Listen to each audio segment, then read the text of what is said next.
What's going on, everybody, and welcome back to the channel. In today's episode, we're doing something with this thing. I don't know.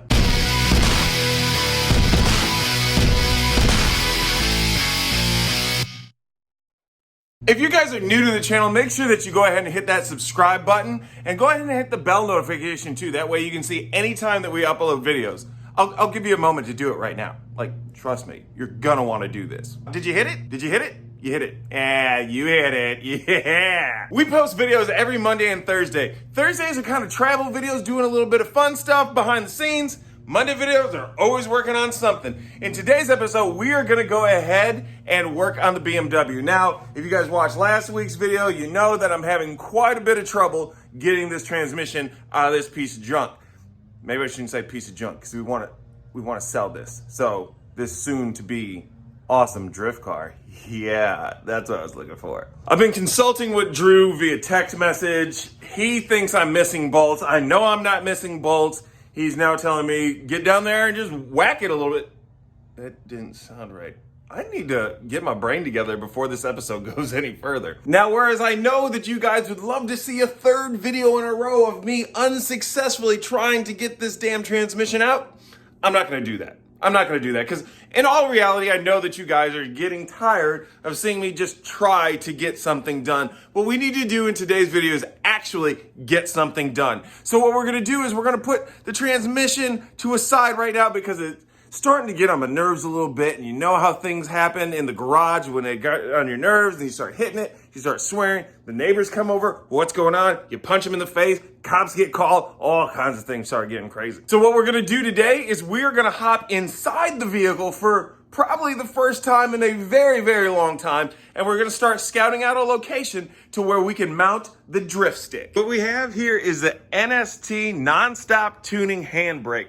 This thing here is CNC machined and anodized. This will work better than your stock handbrakes running the factory cables, and that it can be a weak spot in our handbrake setup. The one that we have here is the pass-through. However, we are gonna be changing it over to a reservoir, so it runs off of the dual caliper setup. Another thing too that I like on this is the fact that we have this pin right here that releases and will go down, and we can still use this as a stock handbrake since we removed the cables on ours. I got this handbrake here and a couple others when I worked with Nonstop Tuning on the drift stang. Man, it feels like ages ago. I was part of their drift team. My season did not go nearly as well as some of the others, but I did get quality parts like this from Mike and the gang over at Nonstop Tuning. You can check them out on nonstoptuning.com. I will put their website up here on the screen, and then I'll also put a link to this exact handbrake in the description below. So that way you guys can go and check it out. No, this is not a paid sponsorship. No, nobody told me to do this. I do not work with Nonstop Tuning anymore, but this is a part here that I do like, and I think that it's a good alternative if you don't want to spend a butt ton of money and still get good quality products. Now looking inside the car, we need to figure out where we're going to put this old girl. We do want to make sure that we have it to where it's within reach of the driver at all points in time. Now, I'm very, very close to the steering wheel right now because power is shut down to this car since all the work that we're doing to it, and you know, the battery's dead. So I can't move the seat about, but I do want to be able to have this close enough to the steering wheel where you're not going for a huge reach from your steering wheel over to this. The other thing too is, since we want to be able to make sure for the next driver that this isn't something that's going to impede daily driving this, or maybe even just being able to drive it to the track, since we know not everyone has a trailer option, we want to make sure that it's not going to impede the use of any of these buttons here for our ups and downs of our windows, the locking of our doors, and also make sure that it's not going to be clanging your knuckles when you're trying to shift through the gears. Yes, I know the transmission isn't in here and we're fast and furious shifting right now. You can see this hole right here inside this pocket. What we need to do is put our fingers up in here, and that gets us to the back of the thermostat control. So we just push on that and pop her on out. Then we're gonna have to just disconnect everything here from the back, and then we'll work on getting the rest of this stuff out. Much like everything else with this car, tried to release this clip and it broke. Now that we got access here, we're gonna want to remove that bolt right there, and then somewhere up here, I don't even know if you guys can see them because I can't, there's two more bolts right in here that we need to remove so that we can then start getting this out. We need to remove this as well. This thing here, I believe, you just pull up, she pops out. Hopefully she'll go back. And then once we have those bolts out, everything should be good to go. To get these two bolts out from underneath what is essentially a stereo, what I did was I took this bit right here for the Phillips head screwdriver. I dropped it inside this socket and then attached it to my small little wrench, which allowed me to get up in there to them. You can also grab like a small, one of those little stubby screwdrivers if you have it, and that'll work. I just didn't happen to have one of those. And then for this bolt right here on the side, which I dropped down in there and hopefully can retrieve once I pull it out, I just stuck a random screwdriver up in there and pulled it out. So now that we did that, we should inherently be able to pull this thing up and out here. Oh, let me disconnect this real quick and see how much of it breaks. Oh, what's holding this thing in place right now? Come on now. Oh, is there another one in here? Because this is moving too. Huh. Let's see. Anything up in there? All right. It feels like that. Oh, hey, yeah, there's another screw hidden up in there. How is anybody supposed to see that thing? Let me get that. I just pulled forward on this until I could reach the screw. I'm sure that's not the way it's supposed to be done, and you could probably break a lot of stuff doing that, but surprisingly enough, we didn't, considering all the other stuff that breaks on this piece of crap. Is there another one in here? Come on now. Yep, there's another one up in there. How do you do? I guess you gotta pass that up into. I really do hate everything about this car. The other screw up in here has been taken care of now, and like with everything else that wasn't those first two screws, I have dropped it. But that does mean now that we can remove this. I do need to get underneath here and start unclipping some of this stuff, and hopefully not every single bit of it breaks. And then we can get to finding out our mounting location for our drift stick. In here looking at the setup, I'm trying to figure out how to mock this up and where to put it. And I've been online looking at other people's setups and how they did it. I'm thinking, since there's a lot of this interior that's removed, and there's no way that we ourselves are going to start putting all this back in, since we plan on just selling it anyway at this moment in time, what I'm thinking about doing is chopping this piece right along this seam here, along this line, to where this part here will just drop over and down. Maybe I can make a little piece right here, I don't know, but remove this whole section here back. Then what we can do is, since there's a little bit of a lip in here, a little bit of an edge, I know that we could make a block off plate and put right here, which would allow us then to move our emergency signal button and both of our up and down windows and our door locks up here in this area. So you'd still have the use of those, but they'd be out of the way. And then we have this whole area then to play with in order to set everything up the way that we think that we need to do. So I think what I'm going to do now is I'm going to mark off some lines here, and I'm going to get to cutting this back section off so this here is all exposed. We don't plan on putting this back in, so what's the point in even having this here? Because that doesn't look pretty. Here's going to be our new setup. I went ahead and drew out this line, chopped it through there. Yeah, it's fairly straight.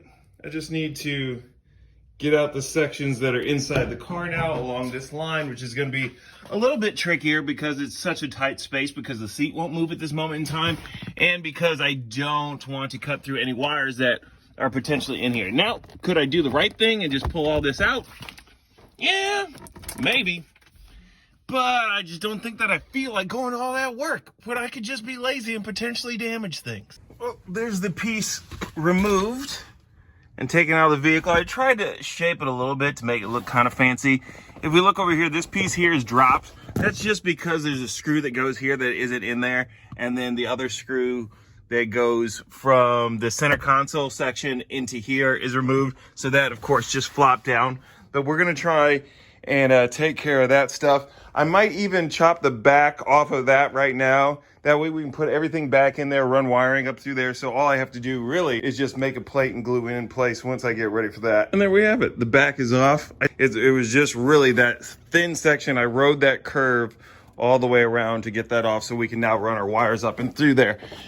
Now what I'm gonna do, I'm gonna put all of this back, put all the bolts in, nuts, because it's important to know where all this is gonna go, because that's gonna determine our spacing when we start putting in our drift stick. I think I'm gonna put it over here on the driver's side, get it as close to the driver as I can. If we look at the positioning here, The seat is up at its highest point, so that will definitely change after we get a racing seat in here, or the next owner gets a racing seat in here. It's definitely going to drop this down. This too, I'm able to freely move my hands here, and then it's a quick boop, boop, boop, over to the hydraulic brake, so we'll be able to get that really good. And if anyone ever decides to put an aftermarket steering wheel on here or something that's got a quick disconnect, that'll bring the steering wheel out a little bit farther. Better still, if it's got a dish, it'll bring it out a little bit more as well. So I think we'll be fine with it right there. You can still kind of reach everything that you need to on either side here. Is it perfect right here? No, but guess what? This is more drift than it is daily. So for the mounting plate, I'm pretty much decided that I'm gonna weld this thing in here. So I have this sheet of steel, which is fairly thick and probably thicker than what we need. I'm gonna make a cut here, then we're gonna cut out some here, put some holes in this thing, try and weld some nuts on the back, and then put it at a 90-degree angle and try and mount that into the vehicle. And I'm going to be doing all the cutting and welding myself. As we've seen from previous videos, I'm one of the greatest modern day welders there is today. Holy Jesus. What is that? What the fuck is that?